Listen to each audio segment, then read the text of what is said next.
Moondrop Alice! Yes, I do have them in my ears right now, which means that I didn't hear at all how ridiculous I just sounded. But yes, today we have the unboxing of Moondrop Alice. We're also going to be trying out all the EQ setting that it has, and it has a lot, as you can see here in the...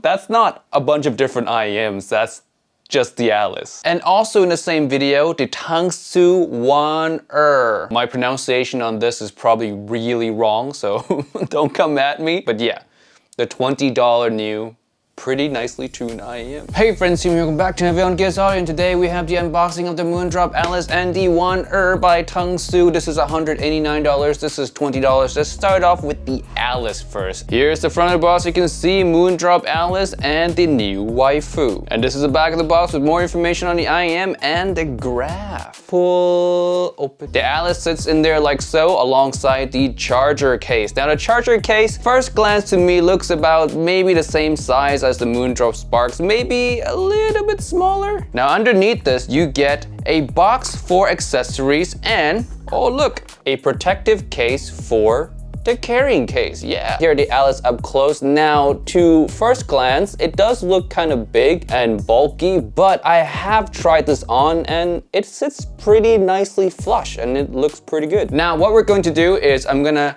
go through all the EQ presets, test them out live here, first impression for you guys, and I'm gonna be using Super Review's graph for now as a placeholder because I haven't graphed any of this myself. All right, first preset, we have the Moondrop Target as a firmware update number 0.1.8. Now, a little sidetracked here. If you are on an Android, you need to download the Moondrop app from their website, the APK, not from Google Play Store, because Google Play Store does not have the latest version of the Moondrop app, so it won't have any EQ options at all. All right, Moondrop Target, let's go.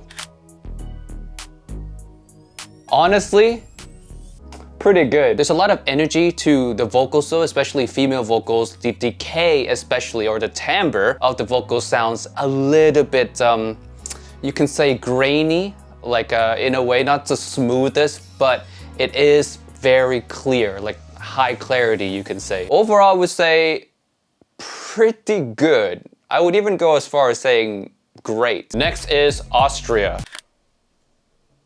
Bad. Bad. Just bad. Oh my god.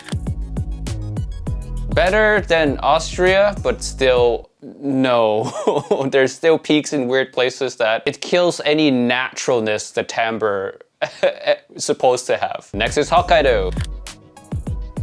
This is much better than the other two signature. It sounds more V-shaped. If anything, the Moondrop tuning is still far, far superior. This one still feels unnatural in a way. It's just not great. Next is the in-ear Target. That's so much better than all the previous ones, barring the Moondrop Target. This feels a lot more balanced. There's still quite a lot of energy for vocals, so female vocal timbre, the graininess is still kind of there from the Moondrop Target. Yeah, overall feels balanced. The bass is good. Clean separation for the most part. Next is Munich. I don't know if I like this one, but it's not as bad as Austria. It's not as bad as, oh no, the other ones I already forgot, but like it's not as good as the in-ear Target or the Moondrop Target. Next is Tokyo, another one in Japan.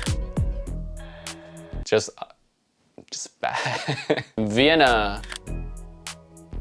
This one is pretty muddy, but much better than the other ones. Again, barring the in-ear and the Moondrop Target. It's V-shaped. There's a lot of energy in the treble and a lot of bass. You can almost call it the mainstream V-shape, but done slightly better than mainstream V-shape. Next is Wennebostel. I'm sorry, this is probably the wrong way of saying it, but let's just get on with it.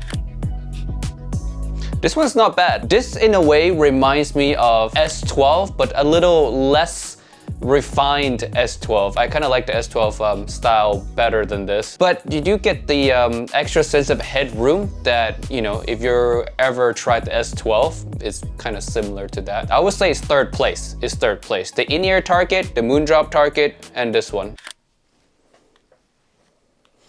Not the worst, but still big no. And last but not least, the pre-EQ preset. Now, believe it or not, when you go to the pre-EQ setting, it has its own tuning as well.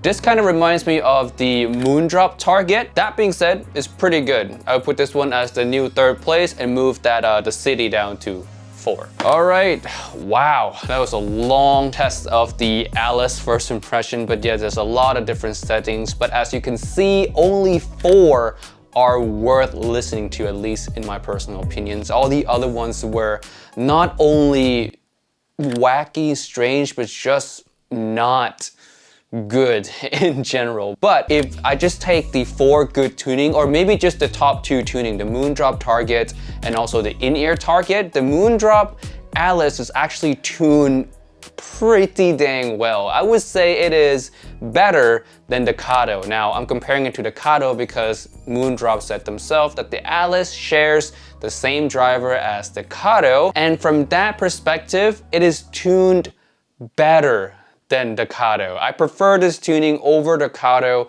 any day of the week. Detail level, I would say is, for now, is good. I don't want to touch on technicalities as of right now because I've only spent like a good few seconds with each EQ preset, so it's never gonna be accurate. But yeah, technicalities, I didn't detect any glaring issues. But yes, tuning is very solid. Full review of the Alice coming in the future, so stay tuned for that. Subscribe. Next, we have the new Tangzu IEM. This is the front of the box. Beautiful packaging, really. For $20, this is impressive. Opening up the box, you get this cloth right here that has the same design as the front of the box, and the IEM sit inside like so. Now, this comes in 2 colorway, the white and the black. I got the white ones. Under the IEMs, you get the cable box and accessory box, which all the accessories are on the screen right now. All right, let's jump into sound impression. Let's go. This for $20 is tuned great. Reminds me a lot of the 7Hz Zero, maybe with a little bit more vocal energy. I remember the 7Hz Zero being more balanced than this, but for $20 I have nothing to complain. This is fantastic tuning for the price. Treble, surprisingly, also sound pretty good for just under $100 in general. IEMs are just getting better at the lower price bracket. $20 now have tuning that can rival anything in the plus $100. Now, the technical performance of this is not the greatest, but for $20, you're not gonna complain. But yeah, it sounds great. $20 is an easy buy. It goes right alongside the 7Hz Zero, goes right alongside the Moondrop Shoe, and the CCA CRA as well. Just join the Hall of Fame for budget IEMs. Now, just like the Alice, the review for the Wan'er is coming soon as well, so stay tuned for that. And with that being said, thank you so much for watching this video, and I'll see you guys in the next one. Peace. Bye.